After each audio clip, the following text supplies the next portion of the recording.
जय संविधान, जय भीम, महात्मा गांधी की जय, गोडसे मुर्दाबाद। देखिए, आज जो मैं बात कहने जा रहा हूं आपको आश्चर्य होगा, क्योंकि अभी तक आपने जितनी भी मेरी वीडियो देखी हैं उसमें ज्यादातर वीडियो जो भारतीय जनता पार्टी और एनडीए है, मोदी और शाह जी की गुजरात लॉबी की नीतियां हैं, उसके अगेंस्ट है अभी तक।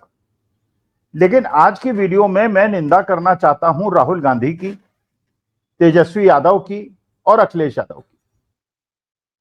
देखिए, ये तीनों नेता महागठबंधन के अन्याय कर रहे हैं, ये अनुचित कर रहे हैं, इन्हें ऐसा नहीं करना चाहिए। अब आप कहेंगे कि स्वामी साहब क्या हो गया, आपने पलटी क्यों मार ली? मैंने कोई पलटी वल्टी नहीं मारी है। मेरा केवल निवेदन है कि पूरी वीडियो मेरी सुनिएगा और आपको बाद में समझ में आएगा कि मेरी बात में दम तो है, जो मैं कह रहा हूं सच कह रहा हूं, और अध्यापक हूं तो सच बोला मेरा कर्तव्य है। देखिए, ये बात बिल्कुल स्पष्ट है कि राजनीति के अंदर लोग अपने को युवा दिखाने का प्रयास करते हैं।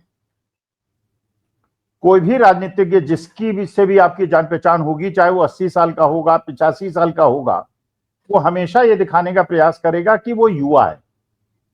अगर उसके बाल बिल्कुल सफेद हो गए होंगे मेरी तरह, तो भी अपने बाल को काला करेगा।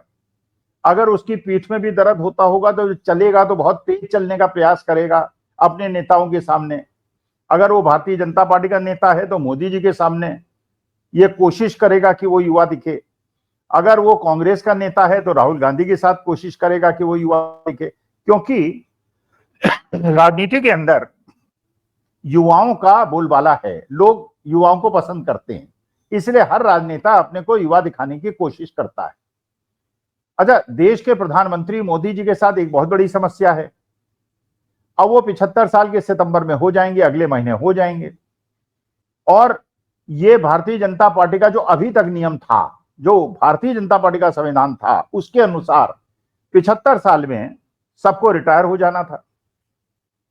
अब अडवाणी साहब, मुरली मनोहर जोशी साहब, ये सारे लोग इसीलिए रिटायर किए गए कि ये 75 साल के हो गए थे, और ये नियम जो है ये मोदी जी ने ही बनवाया था।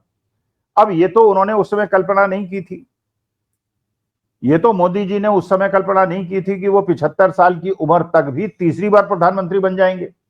लेकिन चलिए, जब वो सत्ता में आ गए 2014 में, जो कि जेन्युइन चुनाव था मेरे ख्याल से, कांग्रेस के खिलाफ एक रोष था, कांग्रेस को हराने के लिए एक ललक थी, और जनता में सरकार के बदलाव का एक इच्छा थी। 2014 का चुनाव तो मोदी जी और एनडीए वास्तविकता में जीता, लेकिन 2019 का चुनाव और 2024 का चुनाव, जो सारे आंकड़े आजकल सामने आ रहे हैं और जिस प्रकार से चुनाव आयोग की संलिप्तता उसमें दिखाई पड़ रही है, उससे लगता है कि ये दोनों चुनाव संदिग्ध हैं और इसके अंदर वोट चोरी हुई है, जैसा राहुल गांधी आरोप लगा रहे हैं, बाकी लोग आरोप लगा रहे हैं। अब तो कोई क्लैरिफिकेशन आए, कोई जांच हो, चुनाव आयोग के अलावा कोई कमेटी इसकी जांच करे, उच्च स्तरीय जांच हो, सुप्रीम कोर्ट के लेवल पे जांच हो, तो पता चले कि ये आरोप सही है या गलत। लेकिन अब मोदी जी अगले महीने 75 साल के होने वाले हैं और उन्हें यह दिखाना है कि वो युवा हैं। अब मुश्किल जो इन्होंने पैदा कर दी है अखिलेश यादव ने, तेजस्वी यादव ने और राहुल गांधी ने, जो उन्हें नहीं करना चाहिए, मेरे ख्याल से अन्याय है। जैसे मैं बुजुर्ग हूं, वृद्ध आदमी हूं, 73 साल का हूं, और मानी बात है कि युवा से अगर मुझे कॉम्पीट करना पड़ेगा फिजिकल एक्टिविटीज में, तो मैं हल्का पड़ूंगा। जब मैं जवान था तो मेरे अंदर शक्ति थी, मेरे अंदर ताकत थी, लेकिन आज के तारीख में क्योंकि मैं वृद्ध हूं, तो मैं, कोई कहे कि साहब आप 25 साल के आदमी से कुश्ती लड़ लीजिए या बॉक्सिंग लड़ लीजिए, या एक हृष्ट पृष्ठ आदमी से आप कुश्ती लड़ लीजिए या मुक्केबाजी कर लीजिए, तो मैं नहीं कर पाऊंगा, क्योंकि मानी बात है मैं टेबल टेनिस अच्छा खेलता हूं। लेकिन अब 73 साल की उम्र में मैं टेबल टेनिस में 73 साल के आदमी को तो हरा सकता हूं, लेकिन कोई कहे कि 24 साल के बच्चे को अब हरा दूं, वो संभव नहीं है। इसी तरह से अब मोदी साहब के सामने एक बहुत बड़ी चुनौती पैदा हो गई है, उन्हें सिद्ध करना है कि वो युवा हैं। वो तेजस्वी यादव, राहुल गांधी और तेजस्वी यादव की तुलना में वृद्ध नहीं है और युवा हैं। अब इसके लिए एक एक करके ये लोग तीनों युवा जो हैं, ये चुनौतियां पेश, और ऐसी चुनौतियां हैं जो वृद्ध आदमियों के सामने नहीं पेश करनी चाहिए। मैं वृद्ध कह रहा हूं मोदी जी को किसी उनके भावना को ठेस नहीं पहुंचाने के मकसद से, मैं केवल ये कह रहा हूं कि वो अपने को युवा समझते हैं, युवा कहते हैं, चाहे उनका, अब आई डोंट नो उनका बीएमआई इंडेक्स क्या है, बॉडी मास इंडेक्स क्या है, उनकी हाइट कितनी है, वेट कितनी है, कितना होना चाहिए, लेकिन मेरे को ऐसा लगता है कि वो शायद वो ओवरवेट हैं या ओबीज हैं। अब सबसे पहली जो गलती की वो तेजस्वी यादव ने की और एक चुनौती पेश कर दी मोदी जी के सामने। अब मोदी जी वो कैसे करें, और वो करेंगे नहीं तो देश के युवा जनता के सामने ये मैसेज चला जाएगा कि अखिलेश यादव तो यंग हैं और उनके सामने अभी 30 साल पड़े हैं और मोदी जी के सामने नहीं पड़े हैं। मोदी जी तो ये इन प्रकार ने कोशिश कर रहे हैं किसी तरह से आरएसएस को पटा लें, क्योंकि जो उपराष्ट्रपति पद के उम्मीदवार हैं वो भी आरएसएस बैकग्राउंड के हैं। तो उन्होंने एक पासा फेंका है कि भाई वाइस प्रेसिडेंट हम आरएसएस का बना देते हैं, लेकिन मुझे पद पे बने रहने दो, ये मोदी जी का कहना है। अब सवाल यह है कि अगर ये अखिलेश यादव इस तरह से जब उनको रोका जाएगा और बैरिकेड्स लगाए जाएंगे, तो एक इतना बड़ा नेता अगर बैरिकेड्स को चढ़ के क्रॉस कर देगा तो एक चुनौती तो पैदा हो गई मोदी जी के लिए, क्योंकि यही चीज दिखाने के लिए, अपने को युवा दिखाने के लिए और अखिलेश यादव की तुलना में अपने को बलिष्ठ दिखाने के लिए, युवा दिखाने के लिए, अगर मोदी जी बैरिकेड्स को क्रॉस करने का प्रयास करेंगे तो उन्हें चोट लग सकती है। तो एक प्रकार का अन्याय किया है जो अखिलेश यादव ने मोदी जी के सामने एक ऐसी चुनौती पेश करके कर दिया है, और ऐसा नहीं करना चाहिए उनको। वही मोदी जी वृद्ध हैं, अब 1 महीने के बाद वैसे ही वो मार्गदर्शक मंडल में चले जाएंगे, तो उनको रिटायर होने दे और रिटायर होने के बाद हम लोग उनके लंबे जीवन की कामना करेंगे, स्वस्थ जीवन की कामना करेंगे। बाकी लोकतंत्र के अंदर जनता जो करेगी करेगी, हम लोग तो देखिए अध्यापक लोग हैं तो हम तो शुभकामना ही देंगे। अच्छा, उसके बाद फिर तेजस्वी यादव ने नई चुनौती पेश कर दी।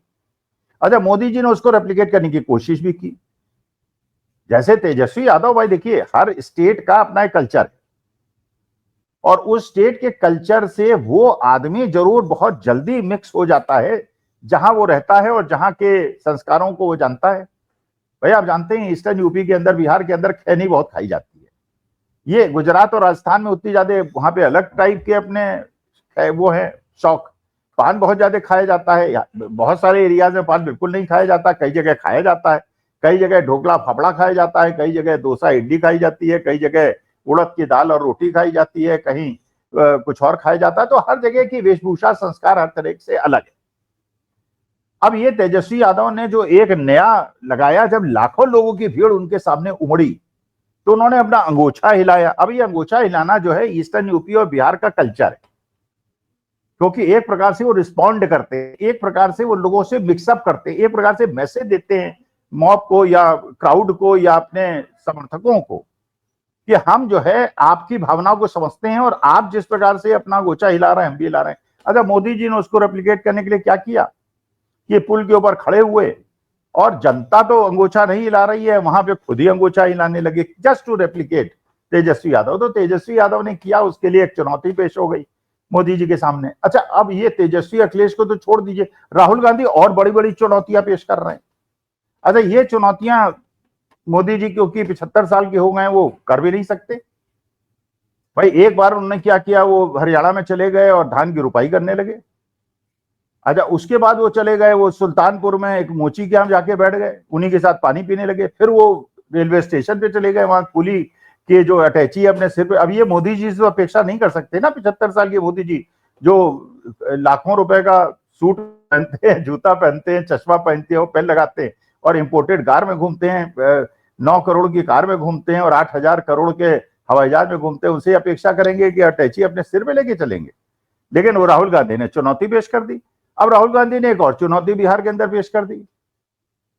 वो अपना रॉयल एनफील्ड बुलेट मोटरसाइकिल पे चल के अपना उन्होंने मोटरसाइकिल चला दी। अब ये बताइए कि मोदी जी अभी क्या बुलेट चलाएंगे? अगर बुलेट चलाएंगे, उन्हें बुलेट चलानी आती है, आई डोंट नो, संभाल पाएंगे, आई डोंट नो। फिर वो मखाने की खेत पे उतर गए राहुल गांधी।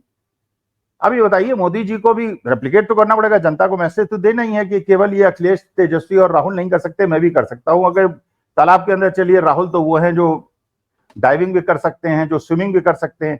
और बताते हैं जैसे वो यात्रा कर रहे हैं तो यात्रा शुरू होने के पहले 10 किलोमीटर वो रन करते हैं, क्योंकि भाई एथलीट बॉडी है और he can do it, but Modi ji can't do it. अब मोदी जी के लिए मोटरसाइकिल पे चलाना, अटैची को अपने सिर पे लेके चलना और मखाने के तालाब में उतरना, तालाब में पैर फिसल जाए तो बड़ी मुश्किल है। तो ये समस्या जो ये लोग कर रहे हैं, ये युवा हैं, भाई मानी बात है, आप लोग 50 साल की उम्र के आसपास के लोग हैं तो आप तो ये कर सकते हैं, लेकिन 75 साल का आदमी जो 1 महीने के बाद मार्गदर्शक मंडल में जाना है वो कैसे कर सकता है? तो उनके सामने ऐसी कठिन चुनौतियां आप लोग क्यों पेश कर रहे हैं?